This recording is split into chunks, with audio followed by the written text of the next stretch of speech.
तो पश्चिमी उत्तर प्रदेश के तमाम गांवों में कृषि कानूनों से नाराज किसान बीजेपी नेताओं का विरोध कर रहे हैं। कुछ ने ऐलान किया है कि हलफनामा देकर कृषि कानूनों का विरोध करने के बाद ही नेता वहां पर आए। कल मुजफ्फरनगर के सोरम गांव में मंत्री संजीव बालियान का विरोध करने वाले किसान पीटे गए। किसानों का आरोप है कि बालियान के लोगों ने उन पर लाठी डंडों से हमला किया। बालियान का कहना है कि आरएलडी के नेताओं ने वहां पर नारेबाजी की, जिन्हें गांव वालों ने भगा दिया। साथ ही किसान आंदोलन अब 2014 में बटे पश्चिमी उत्तर प्रदेश को एकजुट करने में भूमिका अदा कर रहा है। 2013 के दंगों में जाटों और मुसलमानों में दूरी आ गई थी। किसान पंचायत में बहुत बड़ी तादाद में किसान पहुंच रहे हैं, इससे बीजेपी परेशान है।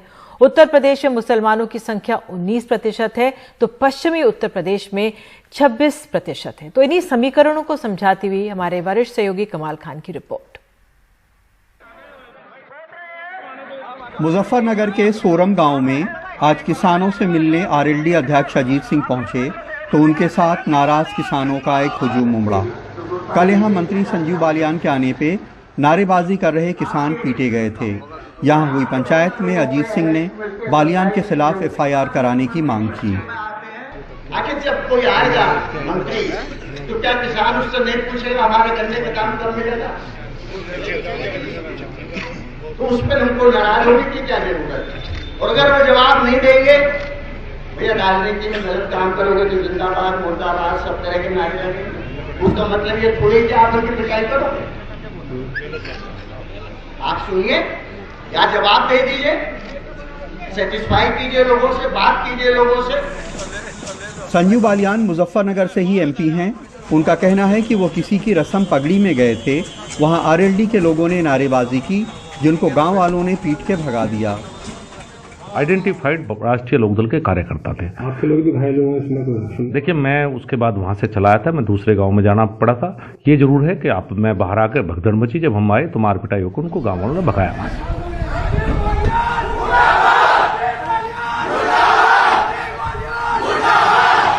शामली के भैंसवाल गांव में भी संजीव बालियान के पहुंचने पे किसानों ने उनके खिलाफ नारेबाजी की थी। सरकार ने उन्हें किसानों को मनाने का काम दिया है। सत्ता समर्थित लोगों के किसानों को आतंकवादी और खालिस्तानी कहने से वे नाराज हैं। जब तक 3 काले कानून वापस नहीं होंगे, एमएसपी की गारंटी नहीं मिलेगी, हमारे गन्ने का भाव नहीं मिलेगा, समय पे भुगतान नहीं होगा, किसानों के खिलाफ जो मुकदमे दर्ज किए गए हैं वो वापस नहीं होंगे, तब तक इन लोगों का गांव में घुसना कठिन हो जाएगा। संजीव बालियान शामली में जब लिसाड़ गांव में गठवाला खाप के चौधरी बाबा हरिकिशन से मिलने गए तो वहां भी उन्हें विरोध का सामना करना पड़ा।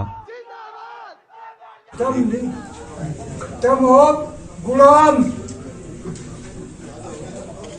तुम अपनी एक तय क्यों नहीं करते? ये तो बंदे रगड़ेंगे, अपना जो का कुमार खाओ। सरकार क्या करेगी? थारा कुछ नहीं कर सकते, कुछ नहीं करे। एक जय बनाओ और कहीं ना जाओ। शामली के कसेरवा गांव में भी काफी किसान बीजेपी से नाराज हैं। यहां वे बीजेपी विरोधी नारे लिखे बैनर लेकर जुलूस निकाल चुके हैं। इस गांव में उन्होंने बीजेपी नेताओं के खिलाफ जगह जगह पोस्टर भी लगा दिए हैं। और सीधी सी बात है, हम अपने गांव कसेरवा कला में बीजेपी के किसी भी नेता का आने पर विरोध करेंगे। स्पष्ट बात है, विरोध होगा। हमारे साथ जो नेता होगा वो ठीक है, जो किसानों का साथ देगा हम उसका साथ देंगे, जो किसानों का साथ नहीं देगा हम उसके साथ नहीं देंगे। पश्चिमी यूपी के किसान कृषि बिल से नाराज तो हैं ही, इस बात से भी नाराज हैं कि कभी उनके आंदोलन को जाटों का आंदोलन कहा गया, कभी उन्हें खालिस्तानी तो कभी आतंकवादी बताया गया। गन्ने का भुगतान नहीं होने की भी उनके अंदर नाराजगी है और ये सारी नाराजगी बीजेपी नेताओं पे उतर रही है। शामली में शाहनवाज, मुजफ्फरनगर में दिलशाद और मुरादाबाद में अनवर के साथ कमाल खान, एनडीटीवी इंडिया। और हमारे साथ कमाल खान मौजूद हैं। कमाल, ये तो आपकी रिपोर्ट देखी भी, लेकिन आप हमें ये भी समझाइए कि जो ये किसान आंदोलन है, किस तरह से 2013 के बाद जो समाज बट सा गया था उसको भी एकजुट कर रहा है, उस सबको एकजुट कर रहा है ये किसान आंदोलन। देखिए, ऐसा है कि 2014 के लोकसभा चुनाव में और 2019 के चुनाव में जो जाट है वो ज्यादातर बीजेपी के साथ चला गया था।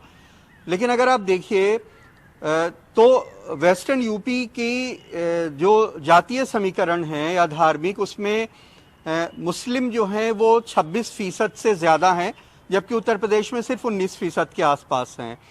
वहां पे जाट बड़ी तादाद में हैं और ये जो जाट और मुस्लिम कॉम्बिनेशन है इनका सदियों से रिश्ता रहा है, खेती बाड़ी का, गांव का रिश्ता रहा है, जिससे उनका बहुत अच्छे ताल्लुकात रहे हैं और इनके वोटों से बहुत सारी पार्टियां, आरएलडी, कांग्रेस, ये लोग वहां पे जीतते रहे हैं।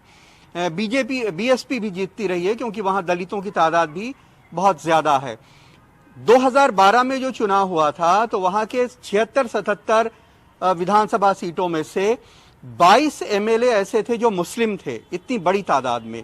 लेकिन 2013 में जो दंगे हुए उससे जो खाई पैदा हुई, उससे 50,000 लोग जो हैं वो रिफ्यूजी हो गए, गांव से बेदखल हो गए, बहुत खटास पैदा हो गई मुसलमानों और जाटों के बीच में। लेकिन अभी क्या हुआ है, जो वहां पंचायतें हो रही हैं तो वहां पे आधी पंचायत में मुसलमानों की जो शिरकत है वो 50 से 60% है पंचायत में। इतनी बड़ी तादाद में मुसलमान वहां पहुंच रहे हैं। वहां पे एक जौला नाम के एक बीकेयू के नेता हैं, उन्होंने नरेश टिकैत को कई पंचायतों में गले लगाया और मंच से अपील की है कि मुसलमानों को और जाटों को इस खाई को पाटना चाहिए क्योंकि उनको किसान बन के अपने हक में लड़ाई लड़नी है। तो ये जो दूरी है वो कम हुई है। तो अगर आप देखिए कि 2012 में जहां पे 22 मुस्लिम जीतते थे, 2013 के दंगों के बाद 14 में कैसे सारा वोट बीजेपी के पास चला गया पोलराइजेशन होने के कारण से। तो ये अगर पोलराइजेशन खत्म होगा तो बीजेपी को उसका नुकसान होगा, ऐसा राजनीति के जानकार कहते हैं। इस वजह से दिल्ली में मीटिंग करके बीजेपी के नेताओं को कहा जा रहा है कि आप वहां जाएं, किसानों के बीच में जाएं और उनको समझाएं।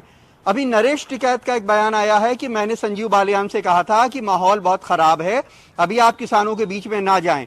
यही वजह है कि नाराज किसान जगह जगह पे उनका विरोध कर रहे हैं और बीजेपी को यह खतरा पैदा हो गया है कि अगर जाटों और मुसलमानों के बीच में दोस्ती हो जाएगी और खाई खत्म हो जाएगी तो उनका वोट जो है आरएलडी को जा सकता है, समाजवादी पार्टी को जा सकता है, कांग्रेस को जा सकता है, जिसका उनका नुकसान होगा। बिल्कुल कमाल, आप इन हालात पर नजर बनाए रखें। बहुत बहुत धन्यवाद।